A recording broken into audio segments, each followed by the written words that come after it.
Assalamualaikum warahmatullahi wabarakatuh.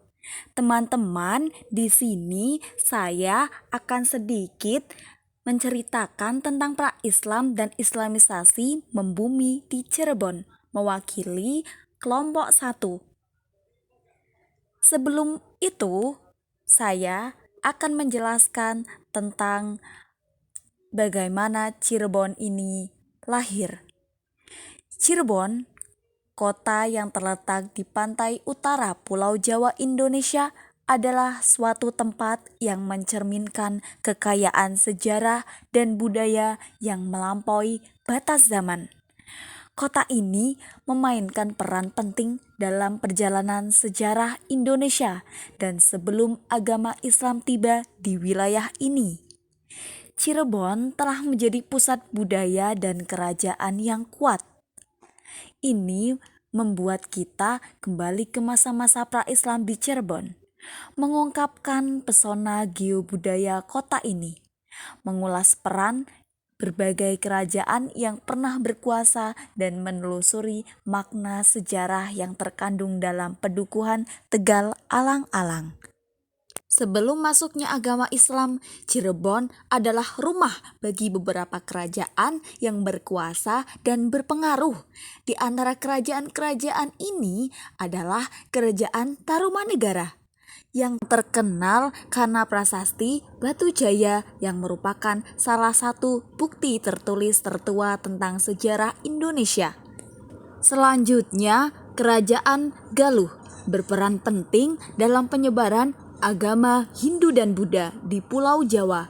Sementara Kerajaan Sunda yang memerintah di wilayah ini pada abad ke-14 hingga ke-16 juga menampilkan kekayaan budaya yang melimpah. Tegal Alang-Alang adalah sebuah pedukuhan yang terletak di dekat Candi Kasepuhan yang menyimpan jejak berharga pada masa pra-Islam. Makam-makam kuno yang ada di sini menjadi bukti keberlanjutan budaya dan agama sebelum Islam tiba di Cirebon. Dalam beberapa tahun terakhir, Pedukuhan Tegal Alang-Alang telah menjadi fokus perhatian para arkeolog dan sejarawan yang tertarik untuk memahami lebih dalam tentang masa pra-Islam di Cirebon. Selanjutnya, kita akan membahas kondisi geografis di Cirebon.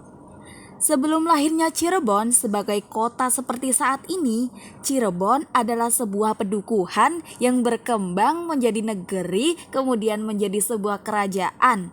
Kerajaan Cirebon yang saat ini merupakan bagian dari wilayah administrasi Provinsi Jawa Barat, terletak di ujung timur pantai utara Jawa Barat dan berbatasan dengan wilayah administratif Provinsi Jawa Tengah. Batas wilayahnya adalah sebelah timur berbatasan dengan Kabupaten Brebes, sebelah selatan berbatasan dengan Kabupaten Kuningan, sebelah barat dengan Kabupaten Majalengka, dan sebelah utara dengan Kabupaten Indramayu. Sebutan negeri Caruban atau Cirebon itu adalah menurut nama ibu kotanya. Caruban yang berasal dari istilah Sarumban berarti pusat tempat percampuran penduduk.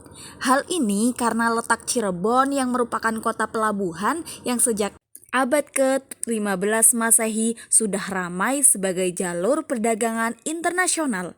Kebanyakan para pedagang biasanya berlabuh untuk kemudian menunggu musim berlayar kembali hingga membentuk koloni dan lama-kelamaan membaur dengan pribumi.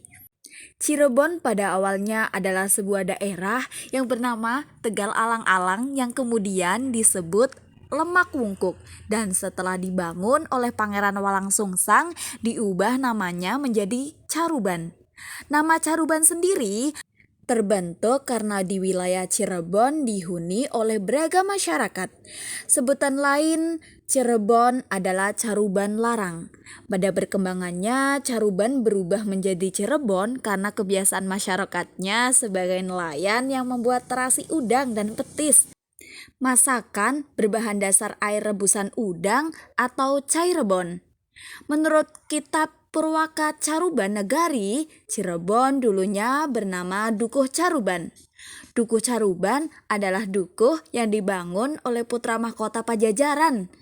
Pangeran Cakrabuana atau Raden Walang Sungsang yang dibantu oleh adiknya Nyai Larasantang dan istrinya Nyai Indanggelis.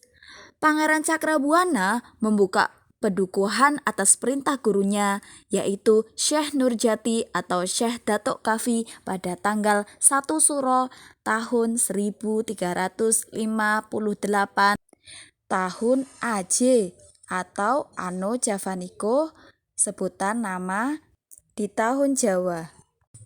Mengenai Pangeran Walang Sungsang, dia juga dikenal dengan nama Lemah Wungkuk. Pedukuhan ini sebenarnya telah dihuni oleh seorang nelayan bernama Ki Gedeng Alang-Alang atau Ki Danusela yang kemudian menjadi Kuwu Cirebon pertama. Lama-kelamaan, dukuh ini berkembang dan ramai dikunjungi oleh para pedagang dan berubah nama menjadi Caruban. Syekh Datuk Kafi juga memberi julukan pada Pangeran Cakrabuana dengan nama Ki Somadullah. Ki Somadullah ini kemudian menggantikan Kuwu Cirebon pertama, Ki Gedeng Alang-Alang sebagai Kuwu Cirebon kedua dan membangun keraton Pakungwati dengan gelar Sri Mangana. Mungkin hanya ini yang bisa kami sampaikan, kurang lebihnya kami mohon maaf. Cukup sekian, wassalamualaikum warahmatullahi wabarakatuh.